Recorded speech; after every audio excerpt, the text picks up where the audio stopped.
Hello, everyone. I'm Bill Pavan, and I'm here to present the Seiji Memorial Lecture for 2020. I'm very sorry that I wasn't able to do it in person, and I missed everyone, and I look forward to seeing you guys at our next meeting that we have.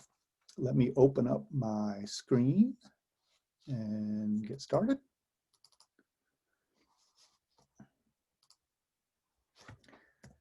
So I'm very honored to be nominated to receive this award and give this lecture.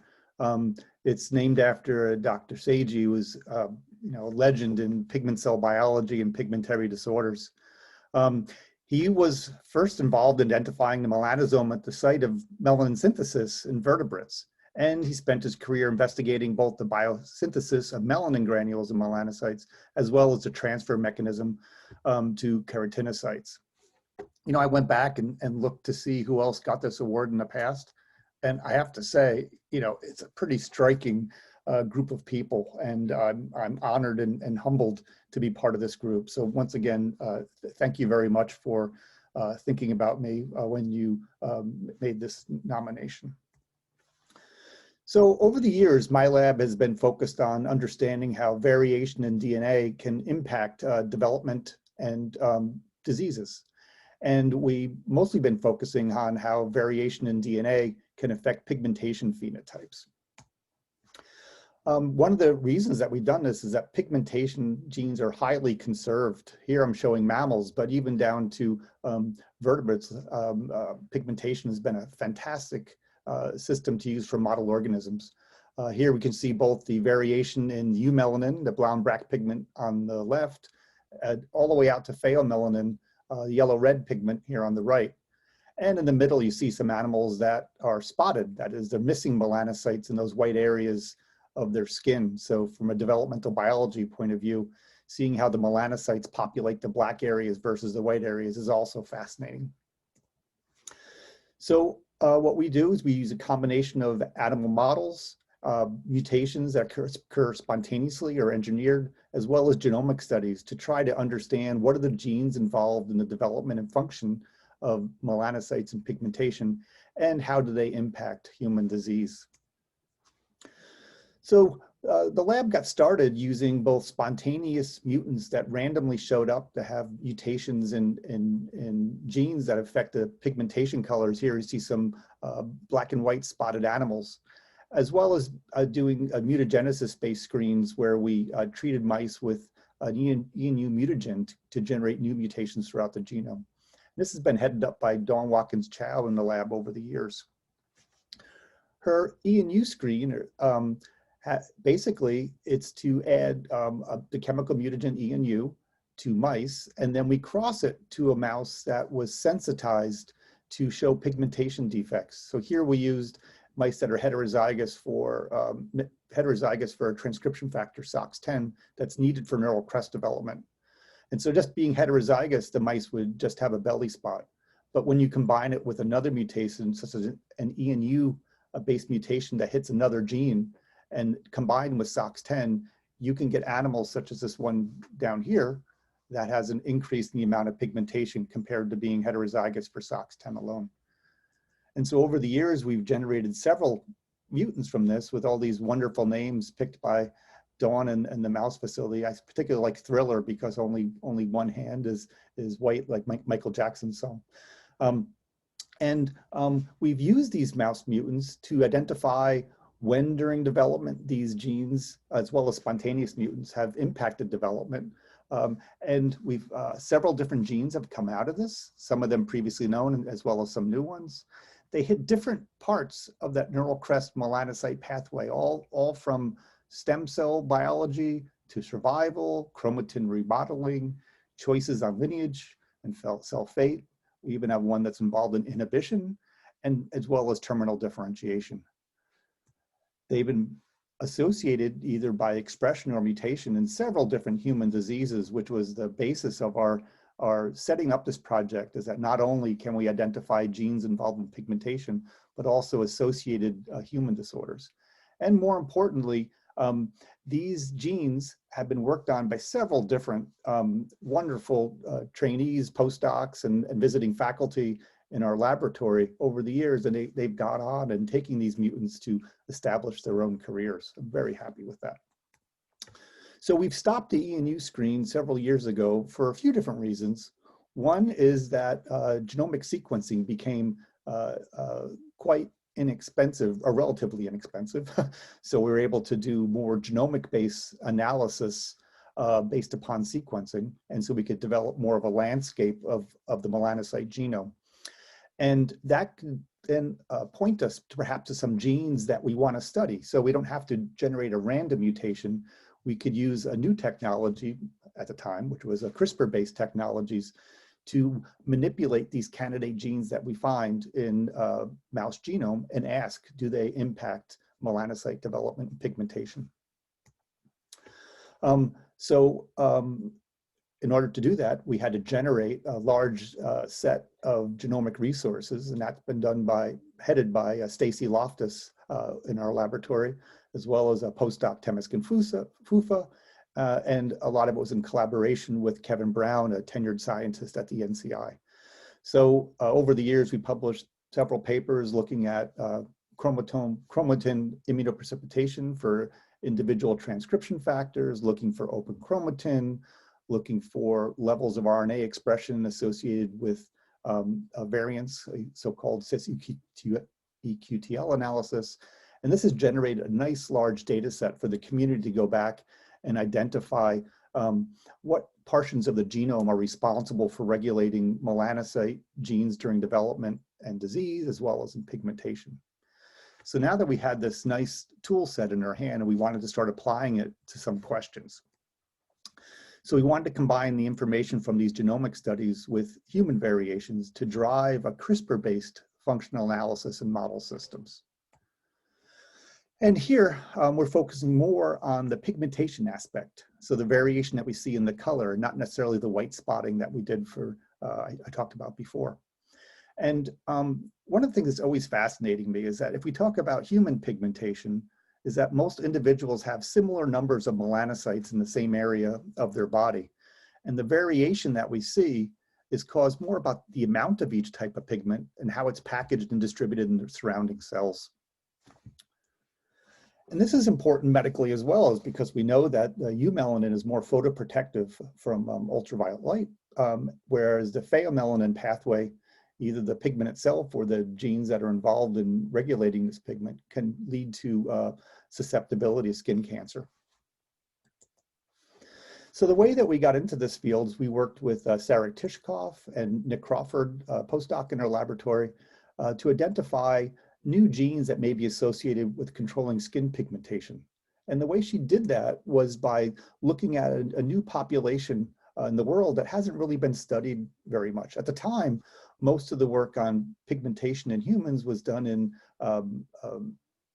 European type populations, mostly variations in Caucasian type populations, where she went into an African populations where the color, skin color ranged from fairly light to quite dark. And by using this now for a genome-wide association study, she was able to identify a few loci associated with pigmentation, some that we already knew about, such as SLC24A5 and RC2OACA2, and then two new ones, one near DDB1 and one MFSD12.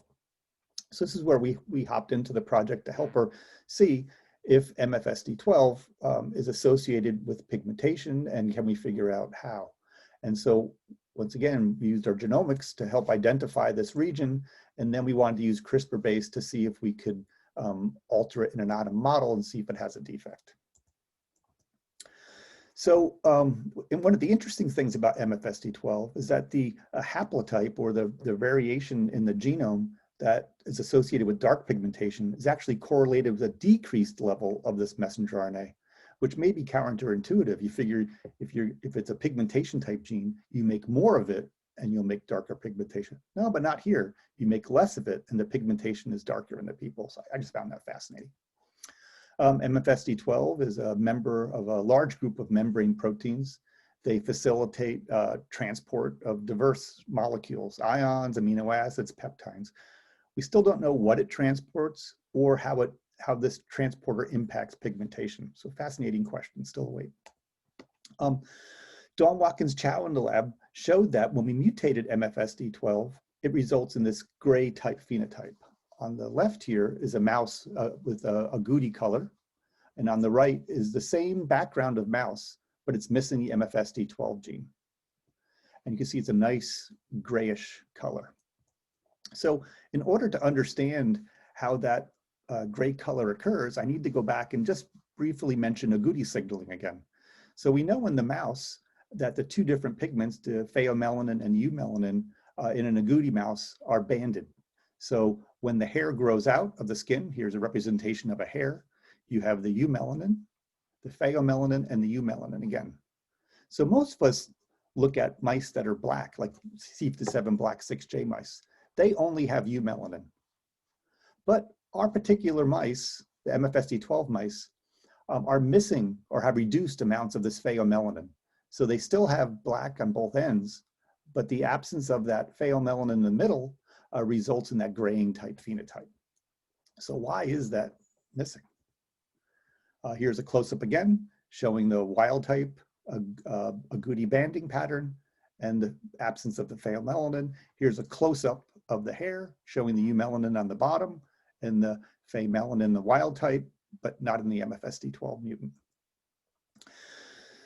So one of the reasons why we feel like it's okay to focus on pigmentation for our career is that quite often the genes that are involved in controlling both the development of the pigment cells as well as the pigmentation have pleiotropic effects. That means that the same gene may impact pigmentation when it's in the melanocyte or in the skin, but when it's expressed in other parts of the body, which most of these genes are, they may have effects on additional organ systems as well. And so there's good evidence that there's pleiotropic actions from MFSD12 as well. For example, in the initial description of a mouse mutant that turns out to actually have this MFSD12 mutation, these mice called grizzled have a reduced body weight. So they're both born at 25% of their littermates, and they remain 10 to 20% smaller over the course of their life. They have reduced viabilities, only half of their littermates, and this lethality occurs both pre and postnatally, and they have a kinked tail with incomplete penetrance, suggesting that's some sort of a skeletal defect as well. So one of the ways to try to assess this pigmentation defect is by crossing it onto different strains of mice to help us to study them in a more defined background. So one of them, we're going to do the Agouti yellow allele, which is shown here. These mice have a ubiquitous expression of the Agouti gene, and not only do they have mainly pheomelanin, but they also have obesity. And this mouse here on the right, with his wild type counterpart, is chinchilla. And this is a hypomorphic mutation of tyrosinase.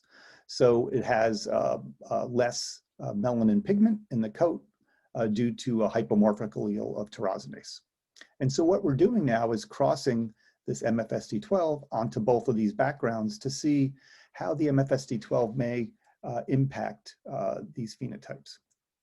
And here's an example of one from the yellow allele. And you can see on the left is a mouse that is non-Agouti, so it's black. It only makes eumelanin. In the middle is the Agouti yellow allele, where the mice only make, or mostly make pheomelanin. And then on the right is one of the small homozygous MFSD12 alleles on that AY background. And you can see that almost all of the pheomelanin is gone and a little bit of eumelanin left. So making it much easier for us to study the impact of these genes on pigmentation. Here's a nice close-up look. On the left, you can see the wild type for MFSD12, seeing the yellow hair. Then on the right, you can see the absence of that pheomelanin within the hairs. Interestingly, it seems to impact the pheomelanin even on a heterozygote state. So if you look on the left here, you can see a wild type of MFSD12 that has the AY allele, and you can see the nice yellow coat. Whereas on the right, if we make it heterozygous for MFSD12, you can see it's already diluting the pheomelanin. And like I told you before, these mice also have obesity. And when we reduce the MFSD12, that seems to be also reducing the obesity compared to the black mice alone. So perhaps the MFSD12 is not only involved in the pheomelanin pigmentation pathway, but also downstream of the Agouti signaling, the impact of the ubiquitous overexpression of Agouti protein that's causing obesity. MFSD12 may also be acting downstream of that as well to influence the outcome of the phenotype. So there are several different mutants that have a similar phenotype to this MFSD12. I told you about this one here, MFSD12 on the upper left. It's mutated in this traditional mutant called grizzled. It has reduced viability, but there's several other. There's gray intense, subtle gray, gray lethal, and dwarf gray. So what we've been doing is trying to go through and either get these mice out of the freezer if they're frozen down, or get them from colleagues if they have them, or generate them ourselves if they're unavailable. And we want to not only see how they compare and contrast to MFSD12 in terms of their reducing pigment, but what are their other pleiotropic effects, and are they in common between the various mutants, or are they unique? So we call this project keeping the orange out of our science, because we're getting rid of the pheomelanin. Hopefully that won't get me fired. So the mutant I want to tell you about today is called gray intense. We want to ask, is it a novel pheomelanin gene? And so this was identified at the Jackson laboratory, once again, many, many years ago, and it was frozen down. We thawed it out of cryo preservation. And just like when they first described it a couple dozen years ago, the mice look very similar to the MFSD12, having this grayish coat. Dawn went back and did a whole genome sequencing to look at what is the mutation that could be associated with this gene. And what she found is that there was a 11 base pair deletion in a splice acceptor site of a gene called USP32. Okay, so we had some initial mapping data showing it was in a region, and this was the only viable mutation in that region. But we're never really comfortable just seeing one mutation. It could be random. This gene may not have anything to do with it. Turned out that by talking to Laura Reinhold at the Jackson laboratory, there was another allele that they found. They called it gray intense 2J. J is for Jackson laboratory. And she was able to get us some DNA that they kept. The mice were no longer around, but they kept some DNA.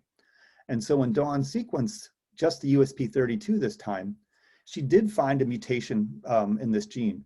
It was a 6 base pair deletion in the same, in exon 22 of the same gene, USP32. 6 base pair deletion is not very exciting for geneticists, because it's 3 bases per amino acid. And so it could just be missing 2 amino acids and still make a viable functional protein. However, that said, it gave us enough confidence that USP32 is a great candidate that Dawn went back and used a CRISPR-based approach to generate a new allele of USP32. And that's shown here on the left. Here is our USP32 homozygous on an Agouti background. Here's the wild type.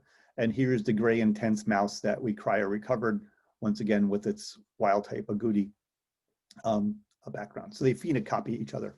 So mutation, 2 different, so a mutation in the gene that we generated, and these particular spontaneous mutation show very similar phenotype.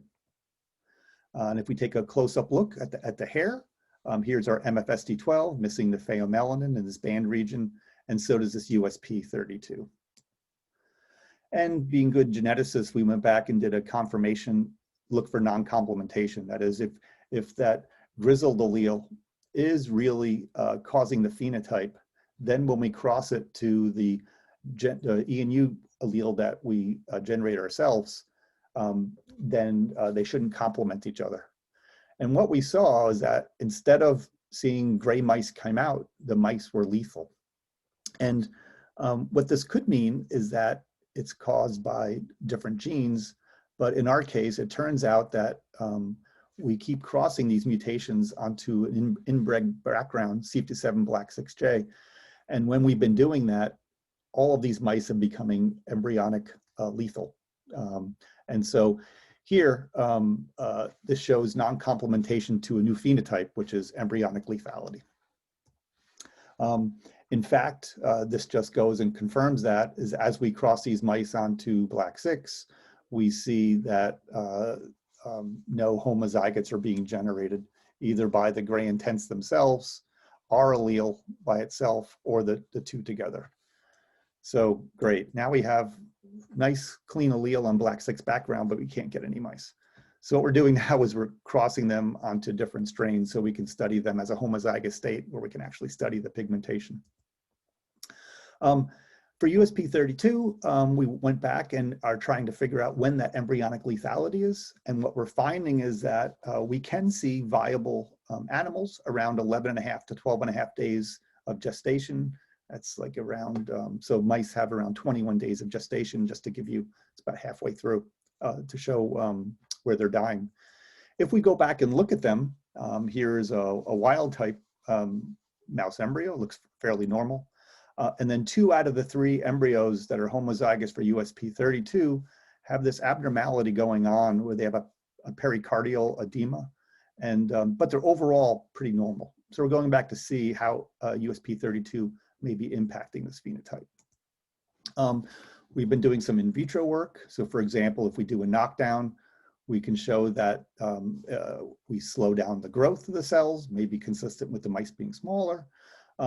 And perhaps when we knock it down, we're seeing an increase in pigmentation, although this needs to be confirmed. So what is this gene? Well, it's a member of a deubiquitinating enzyme family. They function to cleave ubiquitin from proteins. And it obviously has an antagonistic role to the ubiquitination machinery.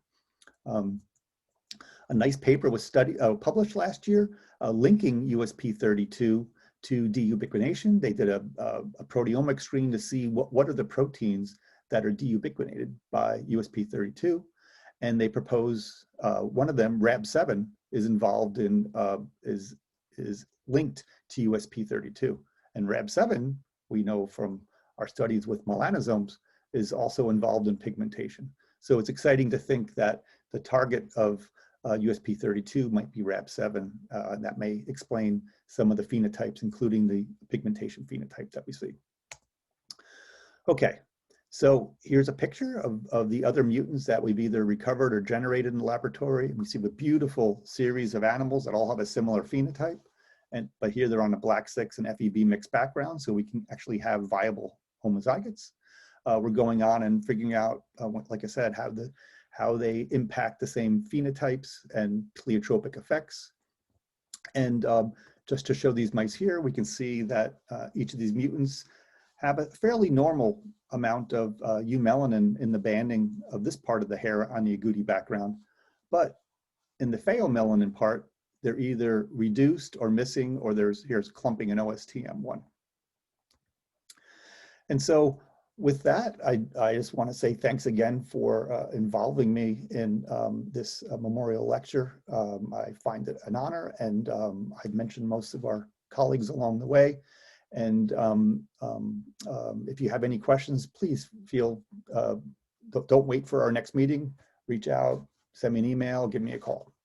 Okay, thank you guys.